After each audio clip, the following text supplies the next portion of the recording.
ভারত এবং বাংলাদেশের মধ্যে আগামীকাল প্রথম টি-20 ম্যাচ কিন্তু অনুষ্ঠিত হতে চলেছে এবং গাওলিয়ারে হবে নিউ মাধবরাও ইন্টারন্যাশনাল স্টেডিয়াম গাওলিয়ার, যেটি আছে মধ্যপ্রদেশে। তো আমরা যদি আলোচনা করি যে ভারতীয় একাদশ কি হতে পারে, তিনটি টি-20-র মধ্যে প্রথমটা কিন্তু গাওলিয়ারে হচ্ছে এবং দ্বিতীয়টি হবে দিল্লি এবং তৃতীয়টি হবে কিন্তু আহ, হায়দ্রাবাদে। প্রথমটি আগামীকাল 6 তারিখ, 6 অক্টোবর, এবং দ্বিতীয়টি দিল্লিতে 9 অক্টোবর এবং তৃতীয়টি হায়দ্রাবাদে 12 অক্টোবর। তো তিনটি টি-20 ম্যাচ হবে। আমরা জানি যে ভারতীয় টিম সূর্যা কুমার যাদবের নেতৃত্বে কিন্তু ভারতীয় টিম 15 সদস্যের টিম কিন্তু অলরেডি ঘোষণা হয়ে গিয়েছে এবং আগামীকাল সন্ধ্যে 7টায় থেকে কিন্তু ম্যাচটি হবে। তো ভারতীয় একাদশ নিয়ে যদি আলোচনা করি, তো প্রথমে বলে রাখি ভারতীয় 15 জন সদস্যের মধ্যে কিন্তু যদি আমরা দেখি যে Surya Kumar captain, Abhishek Sharma, Sanju Samson wicket keeper, Rinku Singh, Hardik Pandya, Riyan Parag, Nitish Kumar Reddy, Shivam Dube, Washington Sundar, Ravi Bishnoi, Varun Chakraborty, Jitesh Sharma, Harshdeep Singh, Harshit Rana এবং মায়াঙ্ক যাদব। তো এই 15 সদস্যের মধ্যে যদি আমরা প্লেইং 11 নিয়ে যদি কথা বলি, কিন্তু আমরা দেখবো এখানে কিন্তু একমাত্র অভিষেক শর্মা কিন্তু ওপেনার এবং আর কোনো ওপেনার নেই।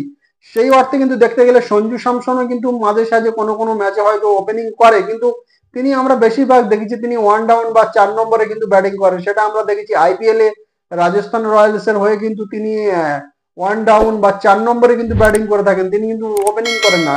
কিন্তু যখন টিমের দরকার পড়ে তখন কিন্তু তাকে ওপেনিং করানো হয়। তো এই ম্যাচে একমাত্র স্পেশালিস্ট ওপেনার হিসেবে অভিষেক শর্মা কিন্তু আছে। সেই হিসেবে যদি আমরা দেখি যে ওপেনিং বা প্লেইং 11 ভারতের কি হতে চলেছে, তো প্লেইং এর কথা বলি যদি, এখানে কিন্তু অবশ্যই অভিষেক শর্মা তিনি ওপেনিং করবে, কারণ এখানে ওপেনিং এর অপশন কিন্তু বেশি নেই, একমাত্র অভিষেক শর্মা ছাড়া আর কিন্তু ওপেনিং, সেই অর্থে অভিষেক শর্মা ওপেনিং করবে। এবং তার সঙ্গে আমরা যদি দেখি আর কিন্তু আর কোনো ওপেনার নেই, কিন্তু সঞ্জু স্যামসন কোনো কোনো ম্যাচে তিনি ওপেনিং করে থাকেন। তো সেই হিসেবে অভিষেক শর্মার সঙ্গে সঞ্জু স্যামসন ওপেনিং করবে এবং এছাড়া এই দুজন ওপেনার ছাড়া কিন্তু আর কোনো অপশন নেই ওপেনিং এর। সেই হিসেবে এই দুজন অভিষেক শর্মা এবং সঞ্জু স্যামসন দুজনেই ওপেনিং করবে। এবং 1 ডাউনে যদি আমরা দেখি, তো 1 ডাউনে সূর্য কুমার যাদব অবশ্যই তিনি ক্যাপ্টেন, টিমের ক্যাপ্টেন, এবং তিনি টি-20-তে ওয়ার্ল্ড নাম্বার 1 ব্যাটসম্যানও। তো সূর্য কুমার 3 নম্বরে থাকছে। 4 নম্বরে যদি আমরা দেখি, তো 4 নম্বরে অবশ্যই থাকবে রিয়ান পরাগ। রিয়ান পরাগকে কিন্তু সেই জিম্বাবুয়ে সিরিজ থেকে আমরা টিম ইন্ডিয়ার হয়ে খেলতে আমরা দেখেছি। জিম্বাবুয়ে সিরিজে তাকে কয়েকটা ম্যাচে, দুটো ম্যাচে সুযোগ দেওয়া হয়েছিল, কিন্তু সেভাবে তিনি সফলতা পাননি। এবং তারপরে আমরা যদি দেখি যে শ্রীলঙ্কা ম্যাচে, শ্রীলঙ্কা ট্যুরেও কিন্তু রিয়ান পরাগকে সুযোগ দেওয়া হয়েছিল, তিনি ব্যাটিং এ সেভাবে কিছু করতে পারেন, কিন্তু বোলিং দুর্দান্ত বোলিং করেছিলেন। তো পার্ট টাইম স্পিনার হিসেবে তিনি বোলিং করেছিলেন এবং দারুণ বোলিং করেছিলেন। সেই হিসেবে 4 নম্বরে কিন্তু থাকছে রিয়ান পরাগ এবং 5 নম্বরে অবশ্যই থাকবে হার্দিক পান্ডিয়া। হার্দিক পান্ডিয়া কিন্তু সিনিয়র প্লেয়ার এবং তিনি অবশ্যই 5 নম্বরে থাকবে। 6 নম্বরে যদি দেখি ফিনিশার হিসেবে কিন্তু রিঙ্কু সিং থাকবে। রিঙ্কু সিং অবশ্যই 6 নম্বরে থাকবে। এবং 7 নম্বরে আমরা যদি দেখি, তো 7 নম্বরে অবশ্যই একজন স্পিনার ওয়াশিংটন সুন্দর, যেহেতু অলরাউন্ডার সেই হিসেবে ওয়াশিংটন সুন্দর হয়তো থাকতে পারে। এবং 8 নম্বরে যদি দেখি রবি বিষ্ণয় এবং 9 নম্বরে আর্শদীপ সিং, 10-এ হর্ষিদ রানা এবং 11-য় মায়াঙ্ক যাদব।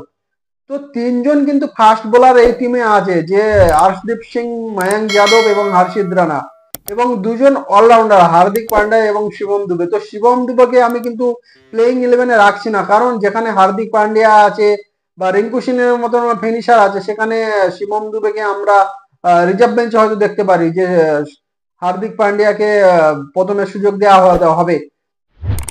এবার কিন্তু আর একজন স্পিনারের কথা যদি বলি, বরুণ চক্রবর্তী, তিনি কিন্তু 2024 আইপিএল এর কিন্তু সেকেন্ড হাইয়েস্ট উইকেট টেকার ছিলেন বরুণ চক্রবর্তী। তাকেও কিন্তু এখানে সুযোগ দেওয়া হয়েছে। বরুণ চক্রবর্তীকে এর আগে আমরা দেখেছিলাম 2021 টি-20 ওয়ার্ল্ড কাপে, যেটি দুবাই হয়েছিল, সেখানে কিন্তু বরুণ চক্রবর্তীকে সুযোগ দেওয়া হয়েছিল এবং সেখানে তিনি কিন্তু ভালো পারফরমেন্স করতে পারেনি। তারপরে তাকে কিন্তু টিম থেকে ড্রপ করে দেওয়া হয়, যার ফলে ফের নতুন করে তার কাছে একটা সুযোগ এসছে এবং তাকে 15 সদস্যের মধ্যে তাকে সিলেকশন করা হয়েছে। এবং এই তিনটে ম্যাচের মধ্যে তাকে সুযোগ দেওয়া হবে কিনা, এটা নিয়ে কিন্তু একটা প্রশ্ন আছে, যেহেতু গৌতম গম্ভীর কোচ, সেই হিসেবে কিন্তু গৌতম গম্ভীর যেহেতু কেকেআর এর হয়ে তিনি মেন্টরিং করেছিলেন এবং বরুণ চক্রবর্তীকে তিনি ভালোভাবেই তিনি জানেন, সেই হিসেবে হয়তো বরুণ চক্রবর্তী হয়তো সুযোগ পেতে পারে এই জায়গায়। যদি আমরা দেখি যে ওয়াশিংটন সুন্দরের জায়গায় কিন্তু হয়তো বরুণ চক্রবর্তী সুযোগ পেতে পারেন।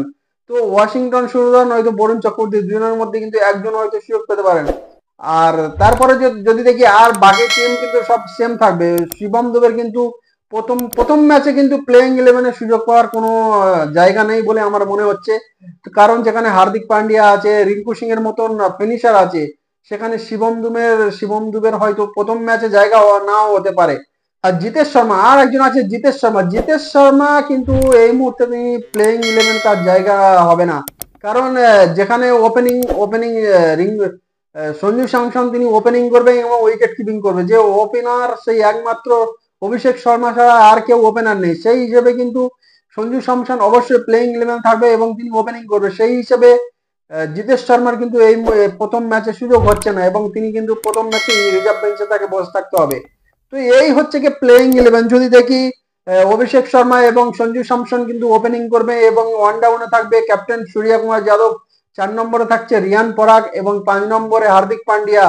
তো 6 ফিনিশার হিসেবে কিন্তু রিঙ্কু সিং থাকছে এবং সাথে আমরা যদি দেখি এখানে কিন্তু ওয়াশিংটন সুন্দর বা বরুণ চক্রবর্তী দুজনের মধ্যে কিন্তু একজনকে নেওয়া হতে পারে।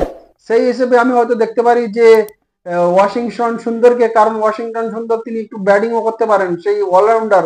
সেই হিসেবে ওয়াশিংটন সুন্দর কিন্তু প্রথম ম্যাচে হয়তো খেলতে পারেন বা বরুণ চক্রবর্তীকে রিজার্ভ বেঞ্চে বসানো হতে পারে। বা যেখানে গৌতম গম্ভীর তিনি কোচ এবং বরুণ চক্রবর্তীকে তিনি ভালোভাবেই চেনেন এবং হয়তো হতেও পারে যে বরুণ চক্রবর্তী প্রথম ম্যাচে সুযোগ পেয়ে গেল। তো বরুণ চক্রবর্তী আর ওয়াশিংটন সুন্দরের মধ্যে কিন্তু দুজনের মধ্যে একজন খেলবে। এবং তারপরে 8 নম্বরে যদি দেখি রবি বিষ্ণয় অবশ্যই থাকছে এবং আর্শদীপ সিং, তিনজন ফাস্ট বোলার থাকবে, আর্শদীপ সিং, মায়াঙ্ক যাদব এবং হর্ষিত রানা। তো এই হচ্ছে কি ভারতীয় প্লেইং ইলেভেন এবং প্রথম প্রথম ম্যাচ কিন্তু আগামীকাল 6 অক্টোবর সন্ধ্যে 7টায় কিন্তু গোয়ালিয়র নিউ মাধবরাও ইন্টারন্যাশনাল স্টেডিয়ামে কিন্তু হবে।